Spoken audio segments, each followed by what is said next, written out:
Well, hi everybody. We are here to learn a little bit about using oil pastels. A lot of times when we're starting to use them, it's just used as a coloring in sort of technique, but there are lots of different ways that you can vary up the texture for when you apply them. So this is our practice and skill development with oil pastels.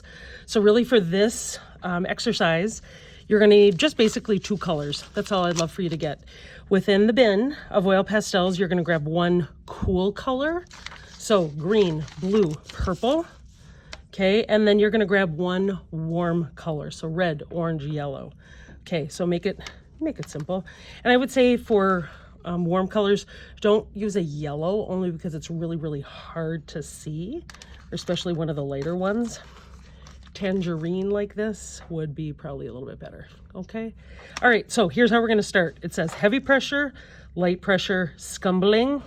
It looks like graffito, but it's just graffito in Italian. Stippling and then adding white. All right, so here we go. So cool colors. So this is the heavy pressure. So I'm gonna start, ooh, and that one is actually a little bit too light. So I'm gonna go a little bit darker. Here we go. So cool colors, this is heavy pressure. I'm gonna keep going across. And now from the other side, so this tends to, here's my warm color. When the colors overlap, the color blends really easily, okay?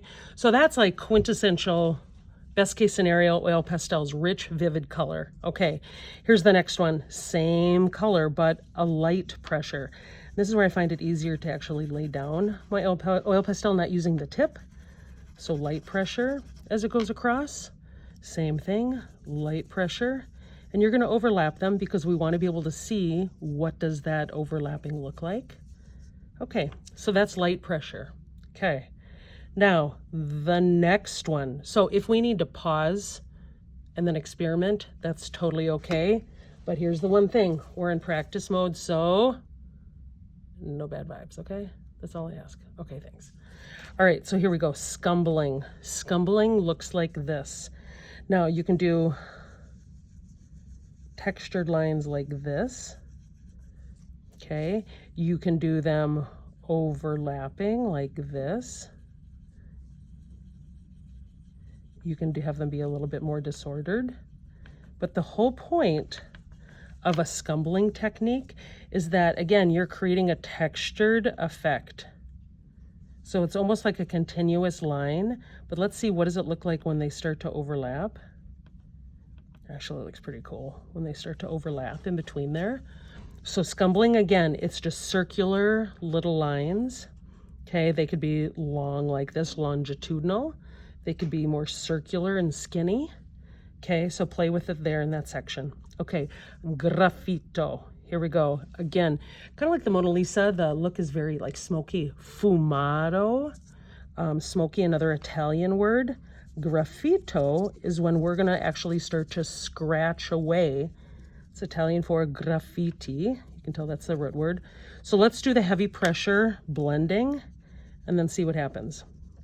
And we're actually gonna do the blending or the scratch away with our fingernail. Now, when we eventually do the project, we're gonna use these. These are palette knives. Now, the pressure of a palette knife, oh, look at that. And it also depends on, oh, see, it is better with my fingernail. Look at that. I think yeah, it is better. Wow.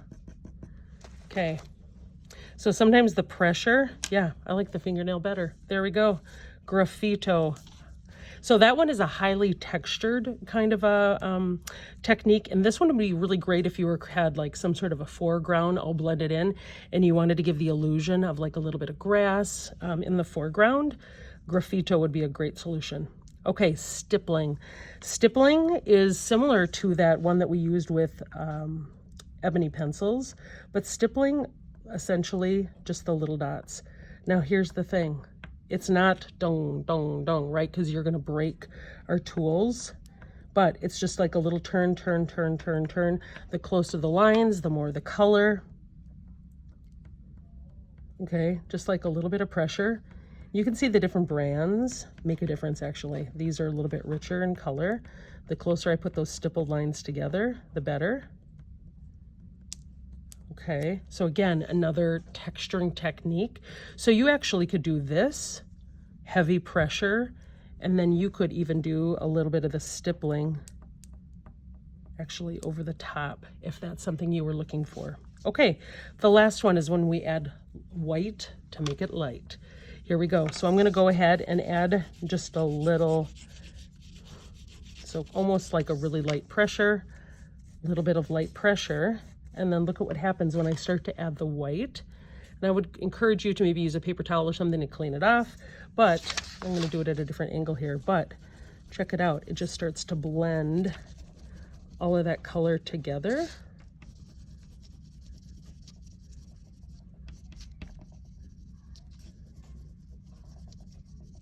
Okay, and it blends it all together. So I would love, love, love if you double check that you put your name, check that you put the class code. The next step is going to be working on some landscape sketches. Now these landscape sketches, the goal is to create 4 sketches. We're going to show balance, symmetrical, same on both sides, asymmetrical, not the same on both sides. To start to show contrast, variety, different kinds of line shapes, textures, and then movement. So again, whenever we're working specifically in sketches, it's about having some sort of a plan and playing with ideas. So I've got a few examples over here, making sure that you show the foreground, which is the front, the middle ground, which is the middle, and you guessed it, background, back. Okay, so I just started to show a few examples here. If you want to, and this relates to what we are doing with 1-point perspective. All right, so here's my horizon line showing the ground and the sky, the separation. Multiple horizon lines to show distance. If you want to show pathways, could be a stream. Okay, could be a road. It all depends on the kinds of texture that you add. Okay, so this would be definitely kind of an asymmetrical balance. I don't have any contrast yet, so maybe I want to start to add, gotta get a better pencil, here we go. Start to add in a little bit more. It's darker in the foreground and it's lighter as it gets towards the background. Okay, so dark in the foreground, lights towards the background.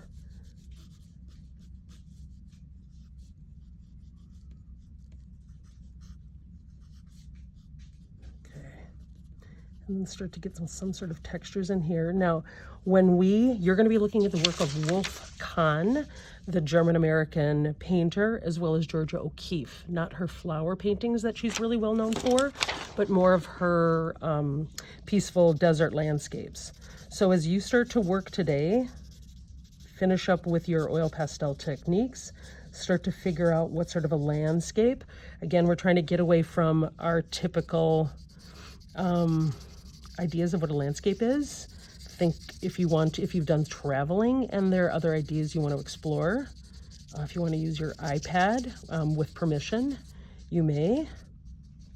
Okay, because next time we'll be putting these onto larger pieces of paper with pencil first, and then we'll take our techniques with oil pastels and put those on top to add some color. Okay, see you soon. Bye.